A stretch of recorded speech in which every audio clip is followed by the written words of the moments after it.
Thank you very much. It is, for me, always extremely difficult to speak critically about my own nation and my own country abroad, especially when the topic concerns such a complex and controversial issue as Polish anti-Semitism. And my personal strategy is, in such situations, to criticize strongly or even cruelly while talking to the Polish audience and to concentrate on bright sides of the situation when addressing foreign listeners. But today I will try to combine those two approaches. But let me start with a brief general comment concerning anti-Semitism in Poland today, which is usually, and in my opinion, wrongly perceived as an extremely intense phenomenon. It is true that anti-Semitic attitudes are deeply rooted in Polish nationalistic and Catholic tradition, and that anti-Semitic sentiments come out on many occasions. It is also true that the history of my country and my nation is plagued and is dishonored by acts of, as Martin Krieger puts it, blackmail, extortion, denunciation, betrayal, and plunder of the living and the dead, carried out by Poles against Jews in many places in Poland during Second World War and directly after its end. But the Poles, and especially the Poles of my generation, have made an enormous effort in overcoming this hatred and prejudice. At the same time, Poland is almost completely free of anti-Israeli and anti-Zionist attitudes or BDS movement, what should clearly be credited foremost to the absence of Arab minority in Poland, but which must also be considered in the context of exemplary Polish-Israeli political foreign relations. But as we say in Poland, if it is so good, then why it is so bad? Those of us who are actively engaged in fighting anti-Semitism undoubtedly have a lot to do. The Open Republic Association Against Anti-Semitism and Xenophobia, which I had an honor of being a vice president of and now being a legal advisor to, is a leading and one of the oldest Polish non-governmental organizations. It was founded by some of the most distinguished Polish intellectuals and public figures, and its mission is to make Polish society more sensitive to the evil and hatred caused by anti-Semitism and intolerance. And the association was established in 1999, and initially its activities concentrated on writing letters of protest, initiating or signing petitions against anti-Semitic or racist events, meeting representatives of local governments and administration in order to provoke their reaction to alarming signals concerning manifestations of racism and anti-Semitism.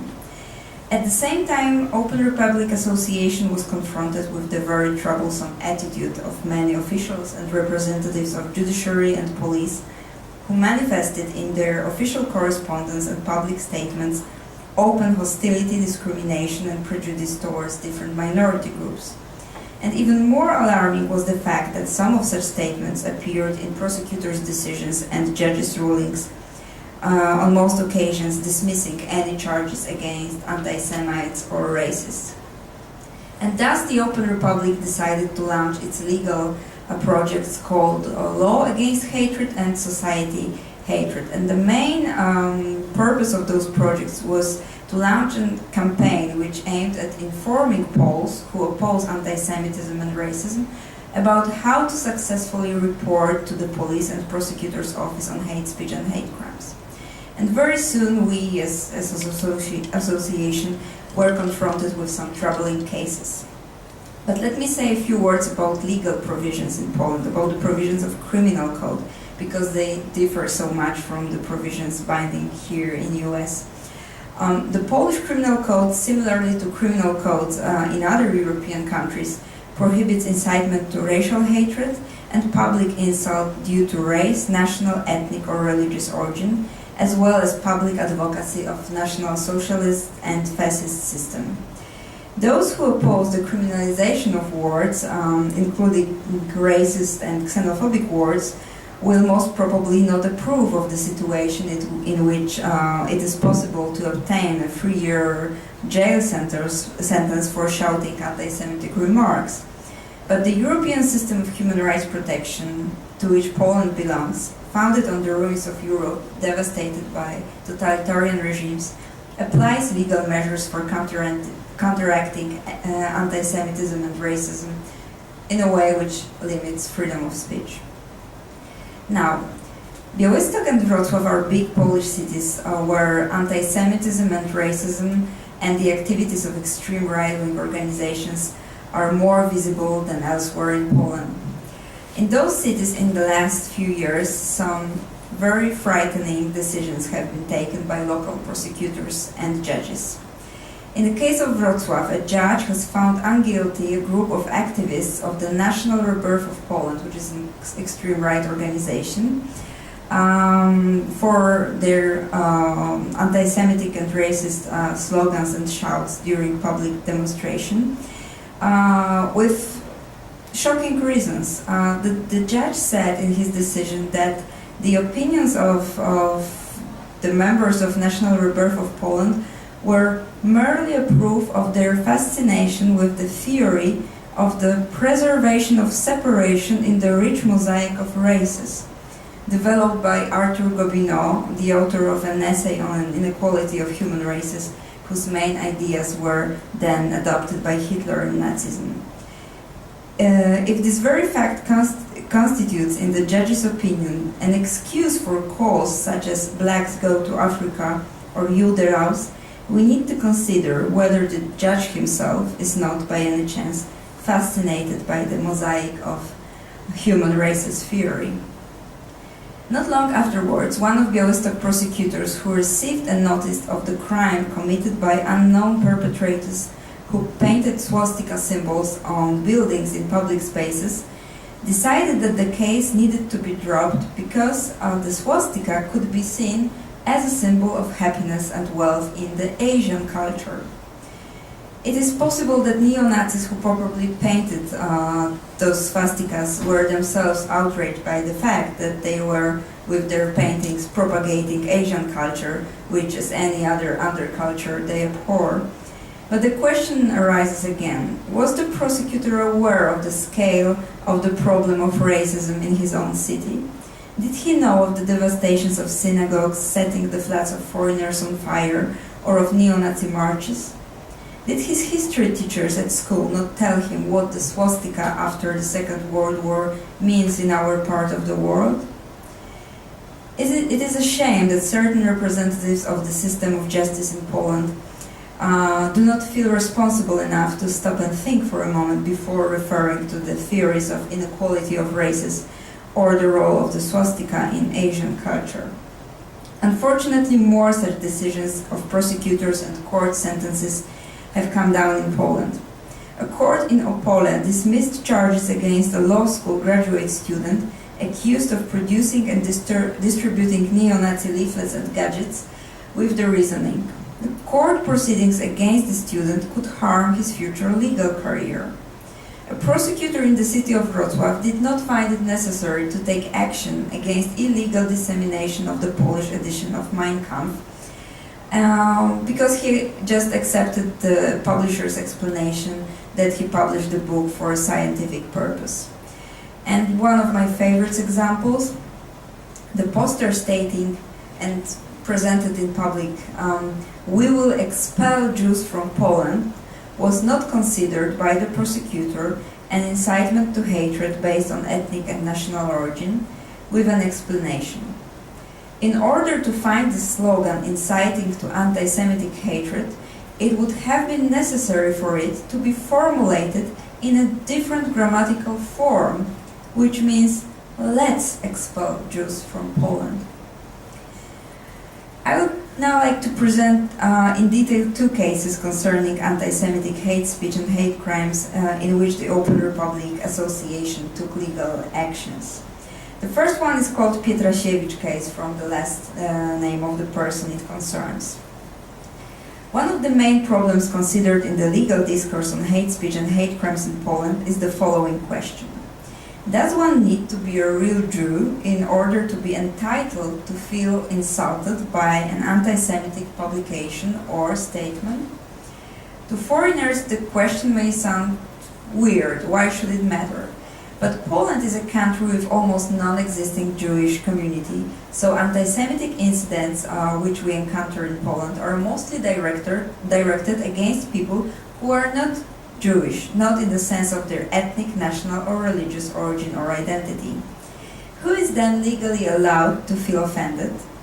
The Open Republic Association takes an effort to introduce legal changes which will enable everyone, every citizen, to regard himself or herself a victim of anti-Semitism. We claim that an explicit provision should be added to the criminal code.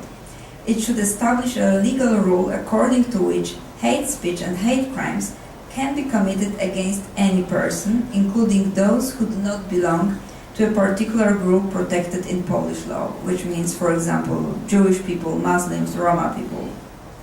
It should be sufficient that the hateful act is caused by the perpetrator's belief that he or she is attacking a Jew or Roma, or that the perpetrator associates his or her victim with the group he or she hates. And let me illustrate the aim of this proposal with an example of this Pietrasiewicz case. Tomasz Pietrasiewicz is a director of the Grodzka Gate Cultural Center and a person deeply engaged in Polish-Jewish dialogue and commemoration of Polish Jews who perished during this and after the Second World War. For the last 5 years, he has been a target of numerous anti-Semitic attacks, with their culmination in 2010, when a brick painted in swastikas was thrown at night into his apartment. Questioned by the police, Pietrasiewicz stated, truthfully, that he was not Jewish. Consequently, the prosecutor did not act on the basis of hate crime provisions, treating the committed crime as an ordinary act of hooliganism. Hateful and anti-Semitic motivation of the perpetrator or perpetrators was not taken into account, as Mr. Pietrasiewicz was not of Jewish origin, neither in an ethnic or religious sense. And many other European countries have introduced legal rules concerning the problem raised in this case. For example, in Germany, hateful motivation is being considered as an aggravating circumstance of the crime, even if the victim does not in reality belong to the hatred group.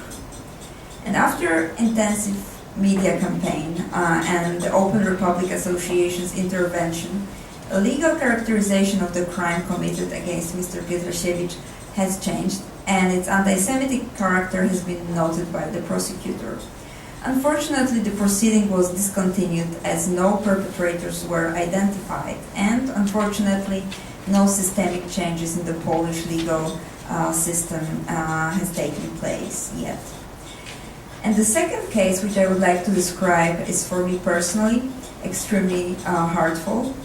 It concerns a person whom I had an honor to meet and who is one of the symbols and leaders of the Solidarity Freedom movement, which led to the establishment of free democratic Poland after years of rule of communism. This person is Adam Michnik, a leading Polish intellectual and editor-in-chief of the main newspaper in Poland. But before I come to the details of a legal case, some explanations are needed, I believe.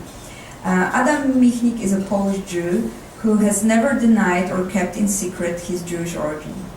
Because he's a public figure known to almost everyone in Poland, and because the newspaper he leads is a left liberal title, very often picking up the sensitive topic of Polish anti-Semitism, for the Polish far-right and ultra-Catholic circles, Michnik is an epitome and a symbol of a Jew.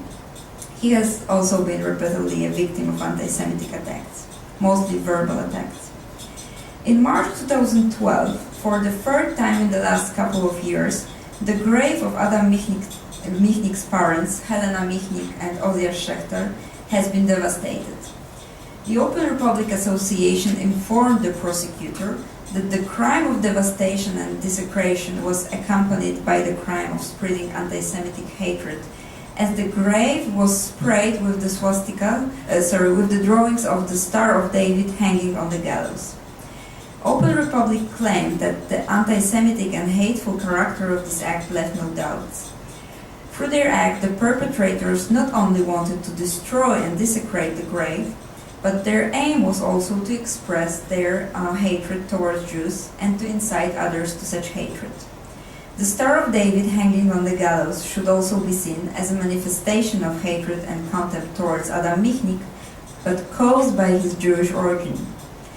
The response by the prosecutor's office proved a complete lack of understanding of the nature of hate crimes and the context of the case. But what is, for me as a lawyer, perhaps even more troublesome is the completely wrong interpretation of legal provisions and inability of an analytical comparative analysis manifested by the prosecutor. In dropping the proceeding in the Michnik case, the prosecutor from a district court in Warsaw presented an absurd interpretation. In order to characterize an act of drawing of a Star of David hanging on the gallows as an act of anti-Semitic hatred, the act would need to demonstrate, and I quote, the superiority of Polish nation over another nation.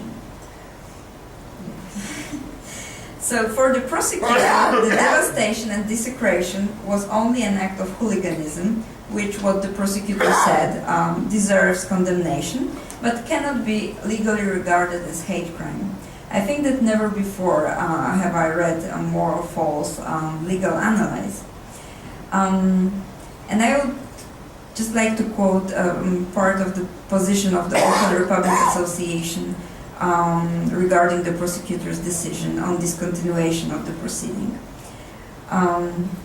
The prosecutor's legal opinion, according to which there is no basis for invoking hate crime provisions because the drawings of a Star of David hanging on a gallows placed on a Jewish grave does not express the superiority of one nation over another, shows not only a complete lack of understanding of the nature of anti-Semitism in Poland, but it also constitutes a wrong interpretation of the Polish criminal code.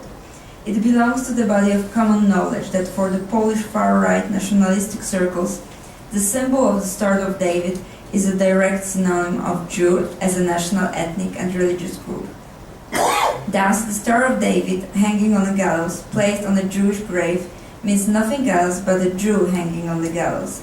It is hard to imagine a more explicit example of incitement to anti-Semitic hatred.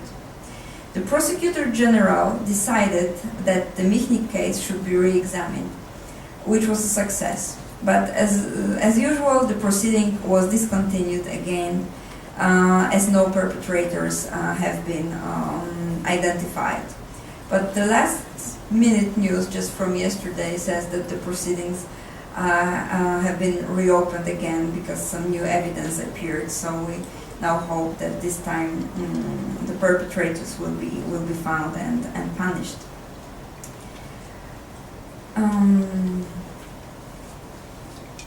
It seems obvious that the reason of such insensitive and sometimes outrageous decisions by prosecutors and judges lies in the lack of awareness and knowledge, which in turn are shaped mostly by their social environment and education. As a result, legal provisions are being ignored or interpreted in a wrong manner, and consequently prosecutors and judges are able to avoid taking any action and dropping or discontinuing such cases. I would like to quote one of the most distinguished Polish legal scholars and a former judge of the Polish Constitutional Court, Professor Ewa Łętowska, who said, referring to hate speech and hate crime problem, "It is not about changing the law," she said, "but about changing the practice from a convenient one to inconvenient for the prosecutors and judges, or even more about making them realize things they pretend not to notice. The truth is simple and clear. Prosecutors and judges do not bother because it is more convenient not to act. And positive changes arrive slowly, and the usual reaction is to deny and reject the accusations instead of taking an opportunity to improve the situation. Some time ago, BBC journalists prepared a TV material in which they showed to the British audience Polish football, anti-Semitism and racism in their extreme forms. And almost all Polish politicians from all parties and a large part of Polish society and media protested fiercely. "We are not as bad as shown, the BBC insulted us, it's much worse in other countries." And it may all be true, but such a reaction is a sign of inability to self-criticism and reflection, which is also typical for many Polish prosecutors and judges. As I said at the beginning of my presentation, there are also numerous positive examples of attitudes and actions opposing anti-Semitism and racism in Poland. And it happens more frequently, although not frequently enough, that responsible and reasonable judges and prosecutors openly call racism and anti-Semitism by their names. Thus, it is especially important to single out and praise those prosecutors and judges who are not hesitant or afraid to break the disgraceful pattern of discontinued proceedings and court acquittals most typical for cases brought against soccer hooligans who revealed their anti-Semitic and racist attitudes at football arenas. We have waited for a very long time in Poland for a court judgment of the kind which was recently handed down by a district court in Warsaw. The court sentenced 17 soccer hooligans to do community service, to pay money contributions to the Union of Jewish Religious Communities in Poland, and surprisingly to watch Izabela Cewińska's movie The Purim Miracle. A wise and sensitive judge decided that the words Juden auf den Gas, Jews to the gas, are synonymous with inciting to hatred against Jews. By the way, one may only wonder, is it more terrifying or farcical that Polish football or soccer fans who call themselves true patriots chant such words in German, the language of those who, during the Second World War, wanted to destroy their Polish motherland and their nation. The guilty sentence in this case itself was a success of the system of justice, but ordering the accused to watch the movie, The Purim Miracle, was something unusual. The movie tells the story of an ordinary Polish worker, Jan Kochanowski, and it is really difficult to come up with a more pure Polish last name, who lives an ordinary life in a flat in Łódź with his wife and son, an anti-Semitic soccer fan. When Kochanowski loses his job, he blames all his misfortunes on Western capitalists and Jews. He is in shock when one day he receives a phone call from an American lawyer telling him that he inherited an estate from his departed relative of whom he did not know. The only condition to get the estate is to convert to Judaism. Kochanowski learns at the same time that he is Jewish, and that his family name is Cohen. And then he receives another blow. His wife admits to her hidden Jewish ancestry. And the movie shows how the family members, including the son, an ardent fan known for chanting anti-Semitic slogans during the matches, soccer matches, discover the Jewish tradition and faith and undergo a true transformation, which in the end has nothing to do with money or inheritance. And the stupidity and harmfulness of anti-Semitic prejudice are mercilessly exposed in this movie, and everyone who watches it can understand this. Of course, it's doubtful that after watching Cewińska's movie, the 17 football or soccer fans will undergo a kind of transformation which happened to the characters in The Purim Miracle. But perhaps just one of them will stop for a moment and think twice before he will continue to shout anti-Semitic slogans, or at least he will understand that with hateful, brutal words he hurts others, and these for sure are not his enemies, which means not the fans of the hostile soccer team. It seems that the court rulings, similar to the one which was issued in Warsaw, are the only reasonable and efficient solutions to the problem of penalizing hate speech. They belong to the category of retributive justice, which focuses on the ways and mechanisms of reversing the harm and damage done, also in the large social dimension, and on causing authentic change in the attitude of the perpetrator. It is more about teaching the perpetrator how to deal with the cause of his anger or hatred than about punishing him or her.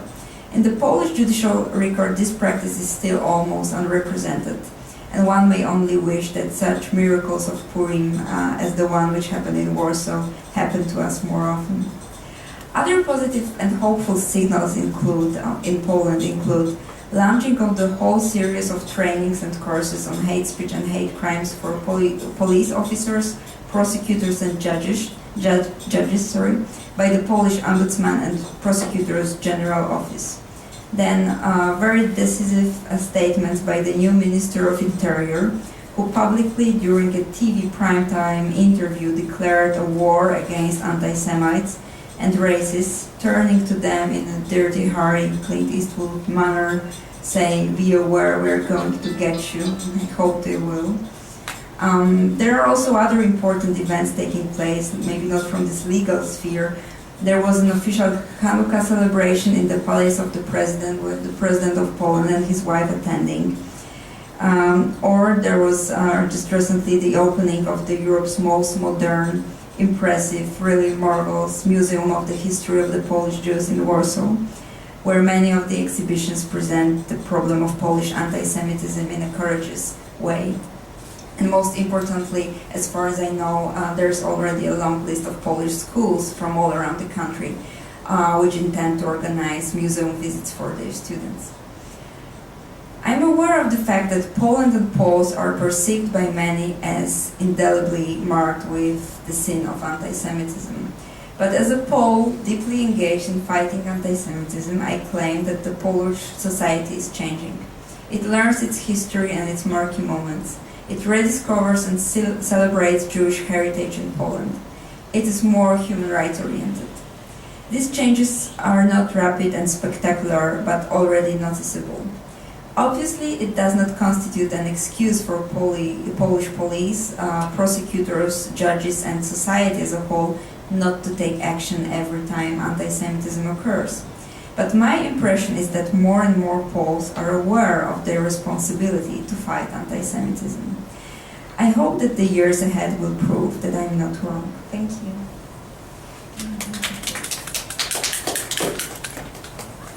If anyone has any questions, we can do a question section. Go ahead. I have a question. Yes, please. Okay, so I'm just thinking ahead. Do you have any sense of the kind of education that young students get on the history of World War II and the anti-Semitic history in Poland? Do you think that that's gonna? Is there any anything taught now, and do you think that could help even in the future? I would say this is a crucial component of the fight against anti-Semitism, racism, and other such negative phenomena, and it has just started. I would say for the last 5 years, such programs has been launched and introduced in Polish schools, in high schools mostly, but still there is a lot of to do, and there is a whole debate on Polish history books used at schools. What should they include? What information should they present? And there is this problem is being raised that actually Polish anti-Semitism should be included there, because now Poles are presented almost in 100% only as victims of Second World War and Nazis, and there is nothing on the Polish responsibility for some crimes which happened towards Jews during the Second World War. But it changes.